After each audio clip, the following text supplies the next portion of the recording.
കൊച്ചിയിൽ ബസ് മറിഞ്ഞുണ്ടായ അപകടം ഇടപ്പള്ളി വൈറ്റില ബൈപ്പാസിലാണ്. ചക്കരപ്പറമ്പിന് സമീപമാണ് ഡിവൈഡറിലിടിച്ച് ഈ ബസ് മറിഞ്ഞത്. കോയമ്പത്തൂരിൽ നിന്നും വർക്കലയ്ക്ക് വിനോദയാത്ര പോയ ബസ്സാണ് അപകടത്തിൽപ്പെട്ടത്. 2 വിദ്യാർത്ഥികൾക്കും ഡ്രൈവർക്കും പരുക്കേറ്റിട്ടുണ്ട് എന്നും മനസ്സിലാകുന്നു. ഇതിന്റെ വിവരങ്ങളുമായി ഉമേഷാണ് ചേരുന്നത്. Umesh, good morning. പത്തനംതിട്ടയിൽ ഒരു വലിയ അപകട വാർത്തയും അതിന്റെ ദൃശ്യങ്ങളും കണ്ടിട്ടുടനെ നമ്മൾ കൊച്ചിയിലേക്ക് എത്തുകയാണ്. ഇത് വിനോദസഞ്ചാര ബസ്സാണ്. അവർക്ക് എങ്ങനെയാണ് ഈ അപകടം ഉണ്ടായത്? അതിനുണ്ടായിരുന്ന ആളുകൾ, യാത്രക്കാരൊക്കെയും സുരക്ഷിതരല്ലേ?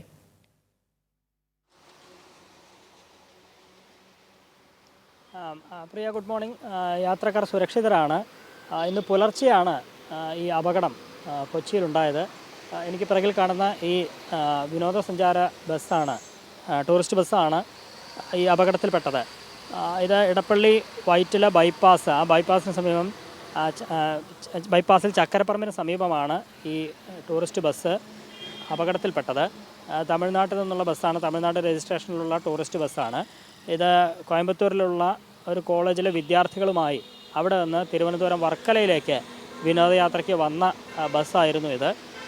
ഇന്ന് പുലർച്ചെ ഈ ബസ് അമിത വേഗതയിലായിരുന്നു എന്ന് പറയപ്പെടുന്നു.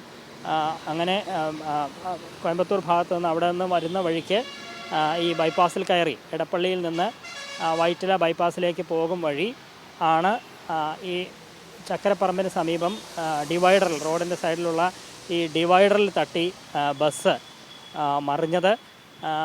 ആ സമയത്ത് ഇതിൽ കുട്ടികളും വിദ്യാർത്ഥികളും ഒക്കെ ഉണ്ടായിരുന്നു. പക്ഷേ വലിയ തരത്തിലുള്ള അപകടത്തിലേക്ക് ആർക്കും വലിയ തരത്തിൽ പരിക്ക് പറ്റിയില്ല എന്നുള്ളതാണ് ഏറ്റവും ആശ്വാസകരം. 3 പേർക്കാണ് പരിക്കേറ്റത്.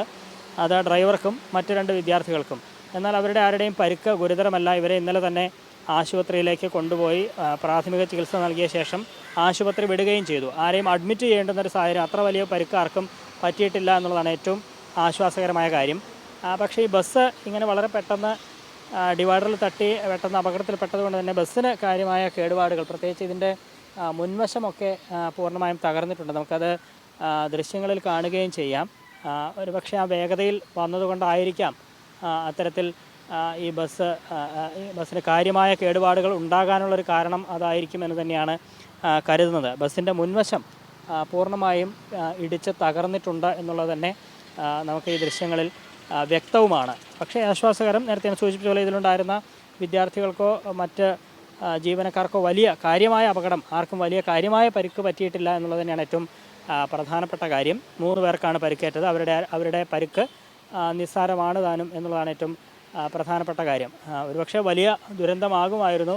പക്ഷേ ആശ്വാസം എന്ന നിലയിൽ കൂടുതൽ ഗുരുതരമായ പരിക്കേൽക്കാതെ എല്ലാവരും രക്ഷപ്പെടുകയും ചെയ്തു. ഇന്ന് പുലർച്ചെ തന്നെ ഈ അപകടം നടന്ന അധിക സമയമാകും മുമ്പ് തന്നെ പോലീസ് അടക്കം ഇവിടെ എത്തി ക്രെയിൻ ഉപയോഗിച്ച് ഈ ബസ്, ഇത് ഇവിടെയല്ല, ഇതിപ്പോൾ ഈ ബൈപ്പാസിൻ്റെ സൈഡിലേക്ക്, സർവീസ് റോഡിലേക്ക് മാറ്റിയിട്ടിരിക്കുകയാണ്. ഇന്ന് ഈ റോഡിൽ തന്നെയായിരുന്നു ഇത് മറിഞ്ഞു വീണത്. പുലർച്ചെ ആയതുകൊണ്ട് വലിയ തരത്തിൽ ഗതാഗത പ്രശ്നങ്ങൾ ഉണ്ടായില്ല. പക്ഷേ രാവിലെ ആകുമ്പോഴത്തേക്കും ഗതാഗത പ്രശ്നം ഉണ്ടാകാനുള്ള സാധ്യത മുൻകൂട്ടി കണ്ട് ഈ അപകടം നടന്ന ഉടൻ തന്നെ അവർ എത്തുകയും ക്രെയിനിൻ്റെ സഹായത്തോടെ ഈ ബസ് റോഡിൽ നിന്നും ഉയർത്തി മാറ്റി ഇവിടേക്ക്, ഈ സൈഡിലേക്ക് മാറ്റിയിടുകയുമാണ് ഉണ്ടായത്. അതുകൊണ്ട് മറ്റ് തടസ്സങ്ങളില്ലാതെ കഴിയുകയും ചെയ്തു. ഏതായാലും ഈ അപകടം സംബന്ധിച്ച് പോലീസ് സ്വമേധയാ കേസെടുത്ത് അന്വേഷണം ആരംഭിച്ചിട്ടുമുണ്ട്.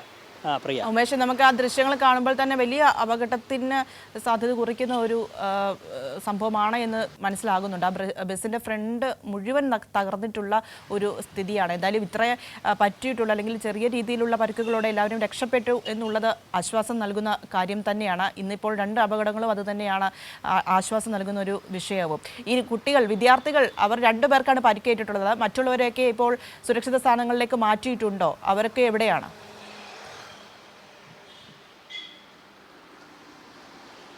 അതെ പ്രിയ, അവരെല്ലാം സുരക്ഷിത സ്ഥലത്തേക്ക് തന്നെ മാറ്റിയിട്ടുണ്ട്. സ്വാഭാവികമായിട്ടും ഒരു വലിയ അപകടം നടന്നതിൻ്റെ ഒരു ഭയം അവരുടെ ഉള്ളിൽ ഉണ്ടായിട്ടുണ്ടാകാം. കാരണം ബസ് മറിഞ്ഞു, അതിൻ്റെ മുൻവശമൊക്കെ നമ്മൾ കണ്ടതാണ്. പക്ഷേ ഭാഗ്യവശാൽ 3 പേർക്ക് മാത്രമാണ് നിസ്സാരമായ പരിക്കേറ്റത്. അവരെ ആശുപത്രിയിൽ ഇന്നലെ രാത്രി തന്നെ, ഇന്ന് പുലർച്ചെ തന്നെ ആശുപത്രിയിലേക്ക് കൊണ്ടുപോവുകയും അവിടെ നിന്ന് പ്രാഥമിക ചികിത്സ നൽകിയ ശേഷം ഡിസ്ചാർജ് ചെയ്യുകയും ചെയ്തു എന്നുള്ളതാണ് അറിയാൻ കഴിഞ്ഞിട്ടുള്ളത്. ബാക്കിയുള്ളവരെയൊക്കെ സുരക്ഷിതമായ സ്ഥലങ്ങളിലേക്ക് മാറ്റിയിട്ടുണ്ട്. അവരെല്ലാം ഇനി ഒരുപക്ഷെ തിരികെ അവരവരുടെ വീടുകളിലേക്ക് കോയമ്പത്തൂരിലേക്ക് മടങ്ങിപ്പോകും എന്നുള്ളതാണ് ഈ ഘട്ടത്തിൽ മനസ്സിലാക്കുന്നത്. ഏതായാലും ഈ സംഭവം സംബന്ധിച്ച് പോലീസും മോട്ടോർ വാഹന വകുപ്പും ഇതുമായി ബന്ധപ്പെട്ട് അന്വേഷണം നടത്തും. ഏത് സാഹചര്യത്തിലാണ് ഇങ്ങനെയൊരു അപകടമുണ്ടായത്, ഇത് അമിത വേഗതയിലായിരുന്നോ, ഈ ബസ്സിന് മതിയായ ഫിറ്റ്നസ് ഉണ്ടായിരുന്നു തുടങ്ങിയ കാര്യങ്ങളൊക്കെ. ഇത് തമിഴ്നാട് ബസ്സാണ്, അതുകൊണ്ട് തന്നെ കൂടുതൽ നടപടികളിലേക്ക് പോകാൻ കഴിയില്ല. പക്ഷേ ഈ അപകടം ഇവിടെ കേരളത്തിലായതുകൊണ്ട് തന്നെ എന്താണ് ഇതിൻ്റെ കാരണം എന്നത് സംബന്ധിച്ച കാര്യങ്ങളൊക്കെ വിശദമായി തന്നെ അന്വേഷണത്തിന് വിധേയമാക്കുകയും ചെയ്യും. പ്രിയ. ശരി ഉമേഷ്, എന്തായാലും കൊച്ചിയിലാണ് വിനോദയാത്രാ സംഘം സഞ്ചരിച്ച ബസ് അപകടത്തിൽപ്പെട്ടത്. 2 വിദ്യാർത്ഥികൾക്കും ഡ്രൈവർക്കും പരിക്കേറ്റിട്ടുണ്ട്. പക്ഷേ മറ്റുള്ളവർക്കൊന്നും കാര്യമായ രീതിയിൽ പരിക്കുകളൊന്നും സംഭവിച്ചിട്ടില്ല. എല്ലാവരും സുരക്ഷിതരാണ്. ഈ ബസ് എന്തായാലും വലിയ രീതിയിൽ തകർന്നിട്ടുണ്ട്. അതിൻ്റെ മുൻവശമൊക്കെ നല്ല രീതിയിൽ തകർന്ന ദൃശ്യങ്ങളാണ് നമ്മൾ കണ്ടത്.